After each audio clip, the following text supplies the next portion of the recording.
আজকের ভিডিওতে সপ্তম শ্রেণীর ইতিহাস বিষয়ের প্রথম ও দ্বিতীয় অধ্যায় থেকে কিছু গুরুত্বপূর্ণ প্রশ্ন ও উত্তর নিয়ে আলোচনা করব। প্রশ্ন নম্বর 1, ইতিহাস কি? উত্তর হলো, ইতিহাস হলো অতীতের মানব সমাজ ও মানব সভ্যতার ধারাবাহিক কাহিনী।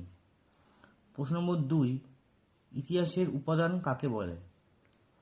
পুরানো ঘরবাড়ি, মন্দির, মসজিদ, মূর্তি, টাকা পয়সা, আঁকা ছবি, বইপত্র প্রভৃতি থেকে এক একটা সময়ের মানুষের কথা আমরা জানতে পারি, তাই সেগুলিকে বলা হয় ইতিহাসের উপাদান।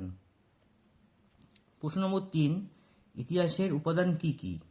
ইতিহাসের উপাদানগুলি হল লেখ, মুদ্রা, স্থাপত্য, ভাস্কর্য ও লিখিত উপাদান।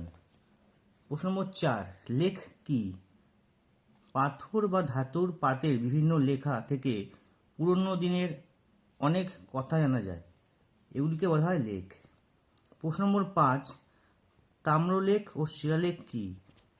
তামার পাতের উপর লেখা হলে তাকে বলে তাম্রলেখ, পাথরের উপর লেখা হলে তাকে বলে শিলালেখ।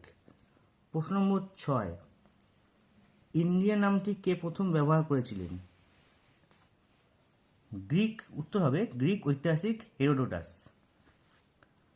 প্রশ্ন নম্বর 7, হিরুস কি?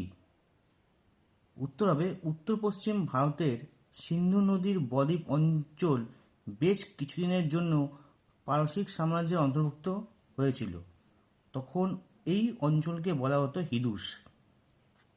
প্রশ্ন নম্বর 8, কোন গ্রন্থে হিন্দুস্তান শব্দটি দ্বারা সমগ্র ভারতকে বোঝানো হয়েছে? উত্তর হবে হুদুদ অল আলম গ্রন্থে। প্রশ্ন নম্বর 9, কাদের হাত ধরে এদেশে আলু খাওয়ার চল শুরু হয়? উত্তর হবে পর্তুগিজ। প্রশ্ন নম্বর 10, সুলতানি আমলে বিদেশি বলতে কাদের বোঝানো হতো? উত্তর হবে গ্রাম বা শহরের বাইরে থেকে আসা লোকদের। প্রশ্ন নম্বর 11, ইতিহাসের গোয়েন্দা কাদের বলা হয়? উত্তর হবে ঐতিহাসিকদের। প্রশ্ন নম্বর 12, ইতিহাসকে সাধারণত কয়টি যুগে ভাগ করা হয় ও কি কি? উত্তর হবে 3টি, প্রাচীন, মধ্য ও আধুনিক যুগ। প্রশ্ন নম্বর 13, আদি মধ্যযুগ কাকে বলে? উত্তর হবে ইতিহাসের যে সময়কালে প্রাচীন যুগ ধীরে ধীরে শেষ হয়ে আসছে কিন্তু মধ্যযুগ পুরোপুরি শুরু হয়নি, সেই সময়কালকে আদি মধ্যযুগ বলে। প্রশ্ন নম্বর 14, কোথায় প্রথম বঙ্গ নামটির উল্লেখ পাওয়া যায়?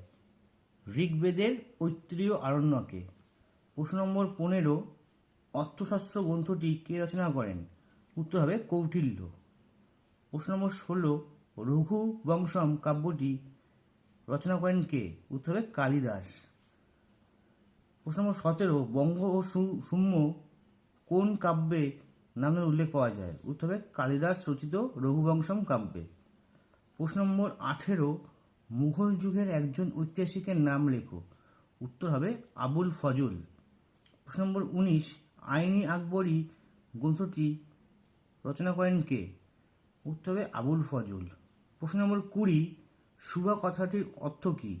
উত্তর হবে প্রদেশ বা রাজ্য।